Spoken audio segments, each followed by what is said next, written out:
Welcome back students. इस video में हम इस थ्योरम को डिस्कस करेंगे। देखो क्या है, अगर कोई आपके पास रीमान स्टिग्लिस इंटीग्रल फंक्शन है तो उसको अगर आप किसी कांस्टेंट से मल्टीप्लाई कर दो, that constant will be zero और दैट कांस्टेंट में बी जीरो और that may not be zero.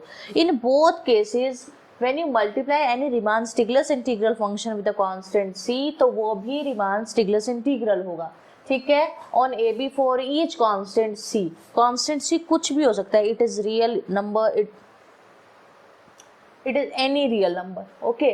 अब यहाँ पे क्या है, जब सी एफ का आप इंटीग्रेशन निकालोगे, this integration will be equal to this, you have to show this. अब देखो कैसे प्रोसीड करेंगे। सबसे पहले हमें शो करना होगा कि c f is also a Riemann Stieltjes integral. उसके लिए देखो हम कैसे प्रोसीड करेंगे।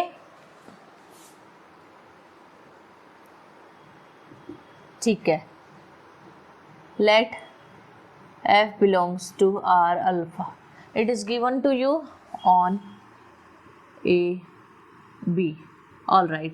अब आपको शो करना है कि सी एफ भी R अल्फा में बिलोंग करेगा। If C is equal to 0, then nothing to show.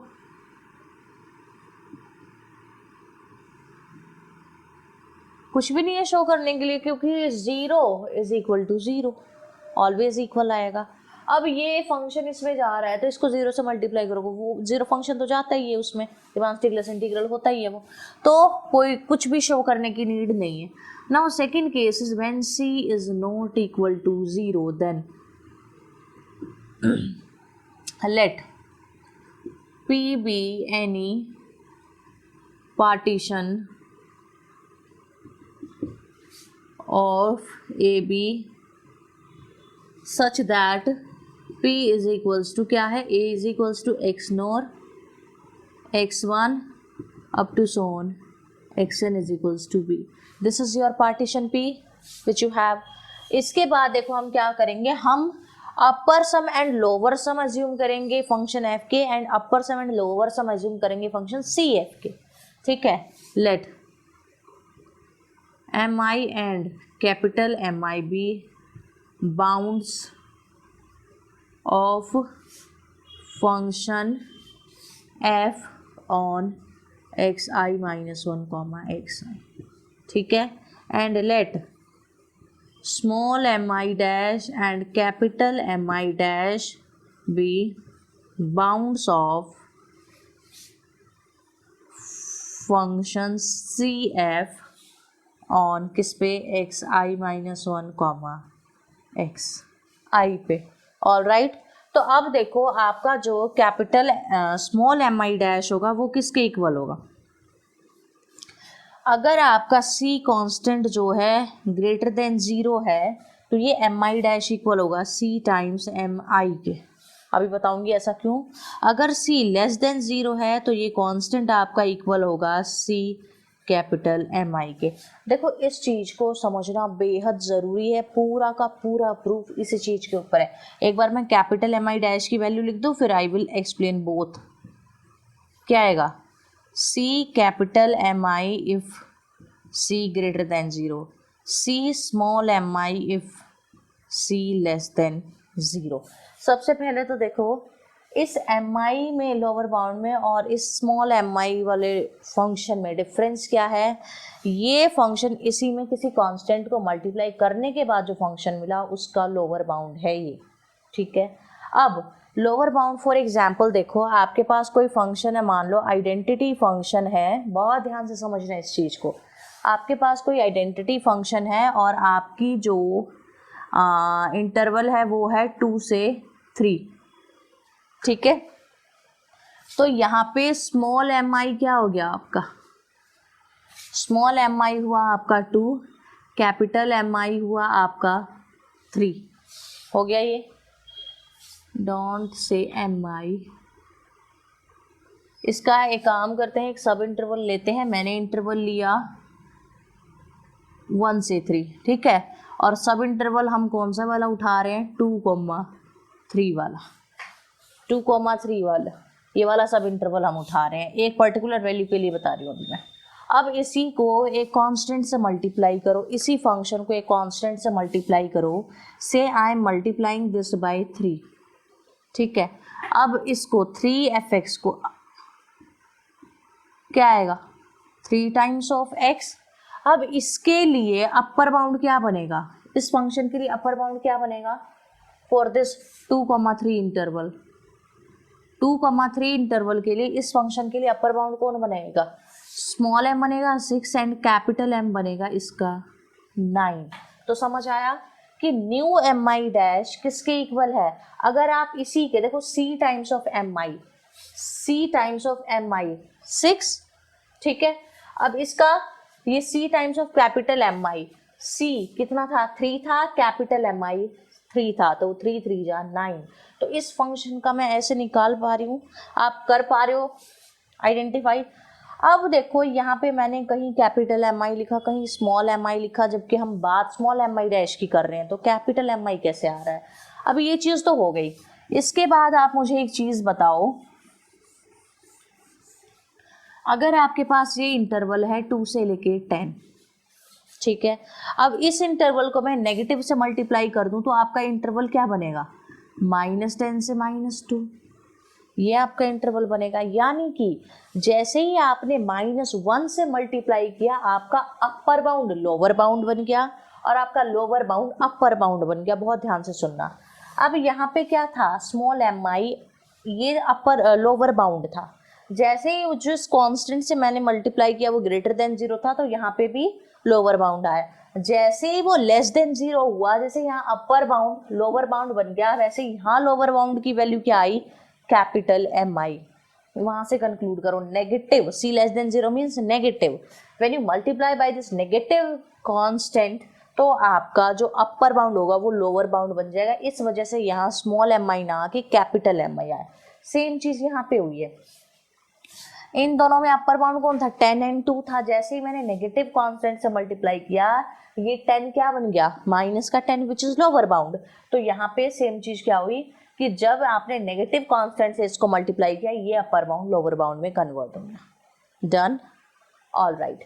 Now अब सेम चीज आप लोअर सम एंड अपर सम के लिए लिखेंगे। लोअर सम के लिए मैं यहाँ लिख रही हूँ p f alpha c, p c f alpha function के लिए c times of lower sum p f alpha अगर c ग्रेटर देन 0 है, एंड c टाइम्स ऑफ अब अपर सम आ जाएगा पी एफ अल्फा अगर c लेस देन 0 है। ठीक है, अब मैं अपर सम लिख रही हूँ पी सी एफ अल्फा के लिए c times of upper sum p f alpha if c less than greater than 0 and c times lower sum p of alpha if c less than 0 हो गया। Now take the difference of these two. इन दोनों का आप difference लोगे तो आपको क्या मिलेगा, देखो लो डिफरेंस अपर सम माइनस लोअर सम निकालो, क्योंकि हमें सी एफ को रिमान स्टिगलस इंटीग्रल शो करना है, तो अपर सम माइनस लोअर सम का difference should be less than epsilon. तो निकालो ये डिफरेंस, अपर सम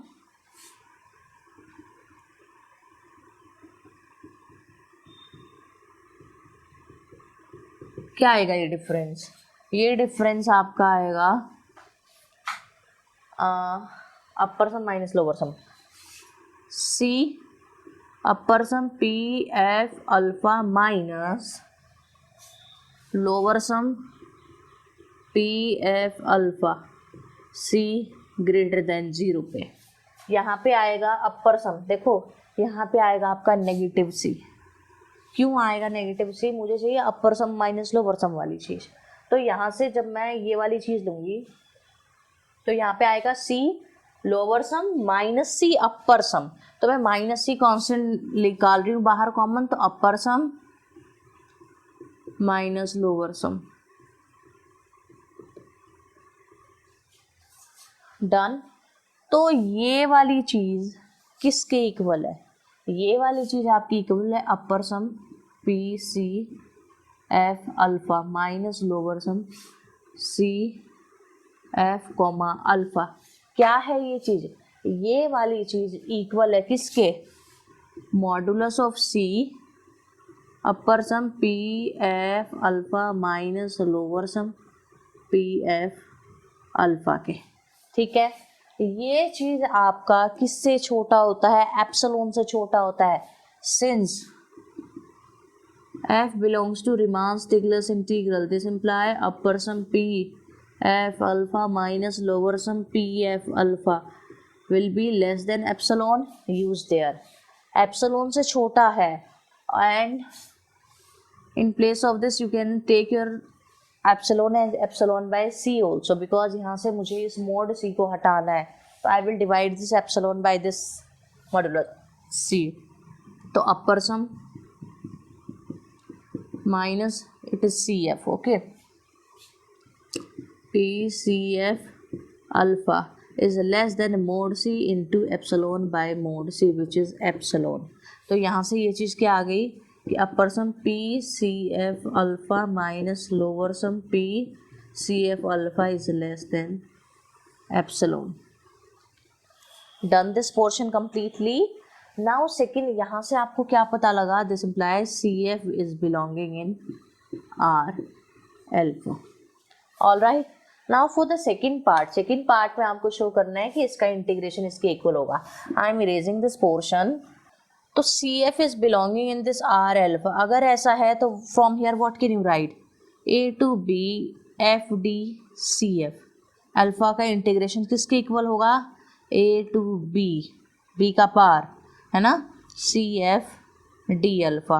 ये किसके इक्वल होगा, इनफीमम. जब अपर सम की बात आती है, अपर सम में हम जब इनफीमम लेते हैं तब वो इस इंटीग्रेशन के इक्वल आता है. तो infimum of what, upper sum p c f alpha. Done.